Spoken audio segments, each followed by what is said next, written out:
Hey guys, it's Dr. Adam Fraser. Jade told me about the WINGS program and the fact that some of the research I'm doing may fit nicely into what you guys are trying to achieve. Now, a bit of background to me is I'm a researcher and a physiologist, and the new area of research I'm looking at is work-life balance. Now, the concept I'm going to share with you today was born out of the armed forces actually. And what I noticed is when a number of the army guys came home, what they found is it was really hard to transition between being a soldier and being a parent, partner and civilian, and they found that transition home really difficult. And when I interviewed them and talked to them about it, the problem was that the mindset they needed as a soldier was very different to the mindset they needed as a parent, partner, civilian, and they found that transition hard. Now then we started to dig a little bit deeper, and what we realised is that we make multiple micro transitions in our day, where we move between different roles and environments. And I call these things spaces. So the first space is the role or the environment you're in right now. The second space is the role or the environment you're about to move into. Now, I know there's a very eclectic mix in the group. You have different roles and you have different seniority. But for example, you may go from doing admin at your desk, and then all of a sudden you have to solve conflict between two people. You may go from an internal meeting where it's about the strategy of your department to an external meeting where it's about their world and what's going on for them.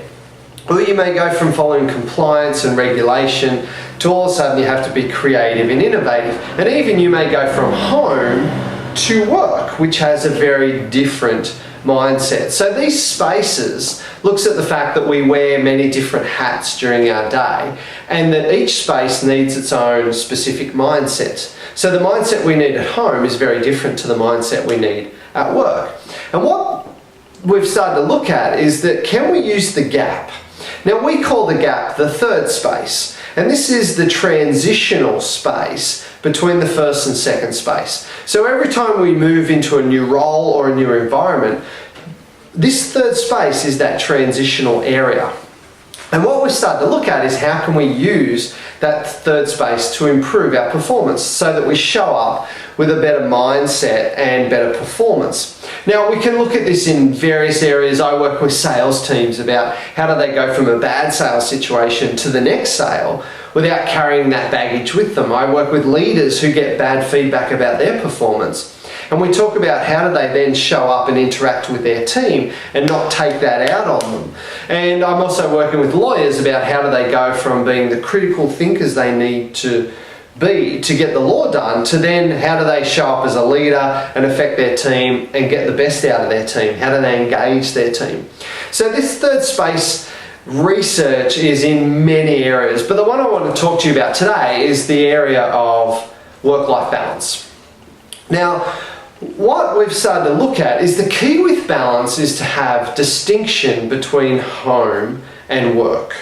And there's a lot of, how could you call them, flexible work options, which are good, but the fallout of flexible work options is that people seem to be working all the time. They're on all the time. So there's no distinction between work and home. And the key to balance is to have the ability to leave the negative stuff of work, or even the mindset of work, which is all about fast pace, get stuff done, competitive, all those sorts of things, to how do we transition home and change our mindset to a mindset that will suit that environment. So for example, I was working with an executive who said that he used to come home, he'd be on the BlackBerry, as he walked in the door was pushing the kids off him because they're trying to get his attention. His wife says, you know, you need to spend some time with the kids, hang up the phone. He's saying, shut up, this is a really important call.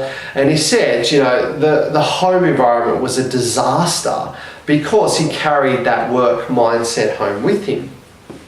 Now, what we've started to talk to people about is how can you use the transition from work to home to change your mindset so that when you get in the door, you have a mindset that suits the home environment rather than work. And what this one executive did is that he returned phone calls for the first 20 minutes of his 40-minute drive home.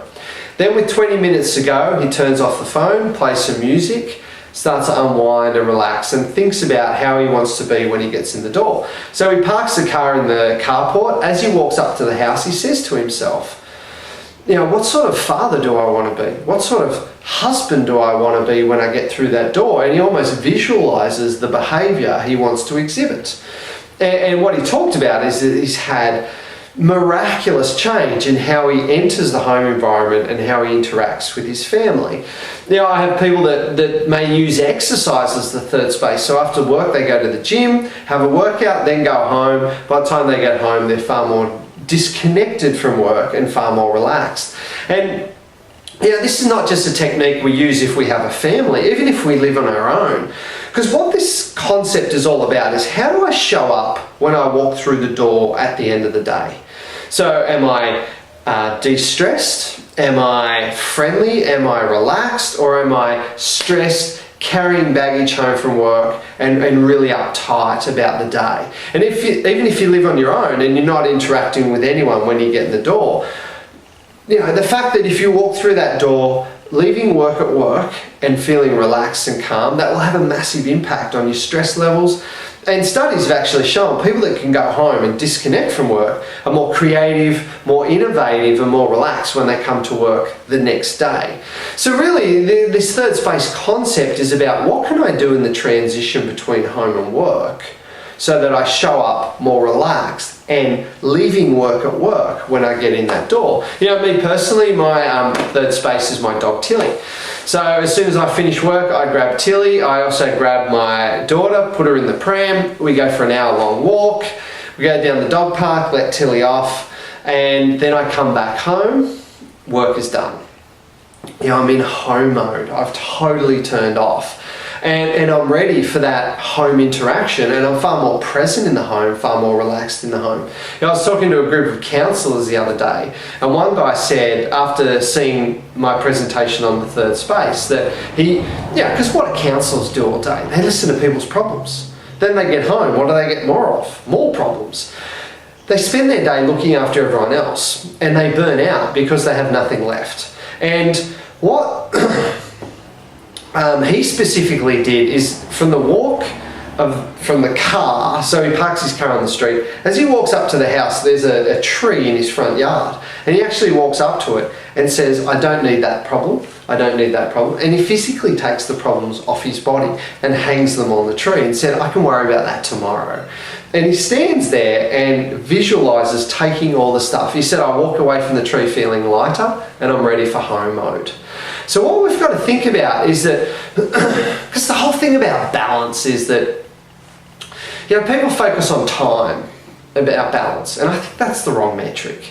Because I have some friends who are home a lot, but the only interaction they have with their family is they grunt at them if they get in the way of the TV. I don't see that as balance, and we don't want balance. What we want is to be happy and have good quality relationships. Saying you want balance is like saying you want to be on a diet. You don't want to be on a diet, you want to be skinny.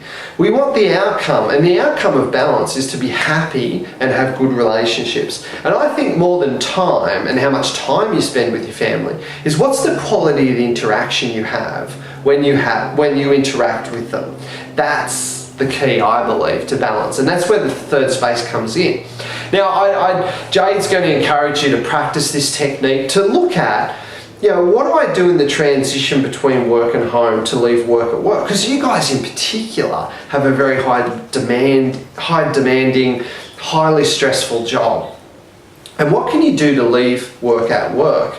And whether it is, and there's two components, really. It looks at, what's the activity I can do? Ideally, if you did a bit of exercise, which burns off all those stress hormones. I have a CEO who runs a $100 million business. After seeing my presentation, he walks to work and walks home.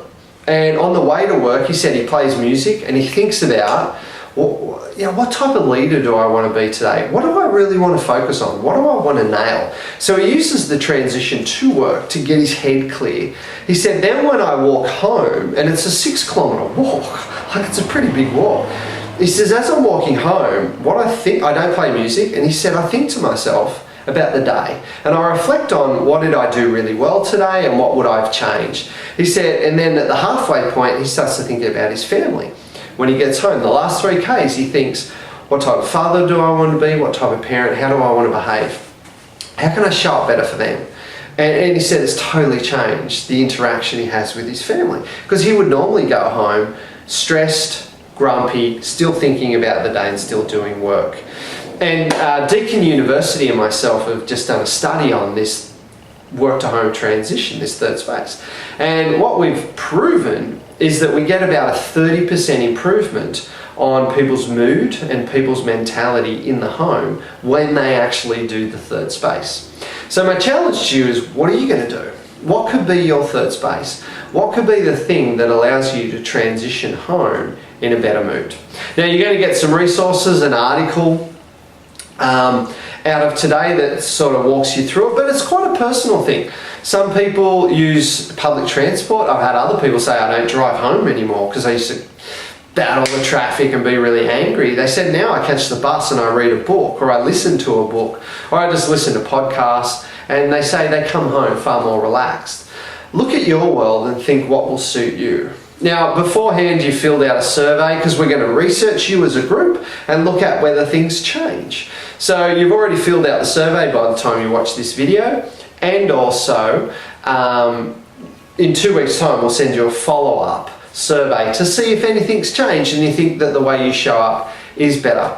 Because, you know, I love the idea of the Wings program, and you know, the reality is that women do find balance harder than men because they tend to look after everyone else before themselves. And this is a technique I want you to think about, is what can you do in that transitional space so that you can come home more relaxed and with a mindset that suits your home environment.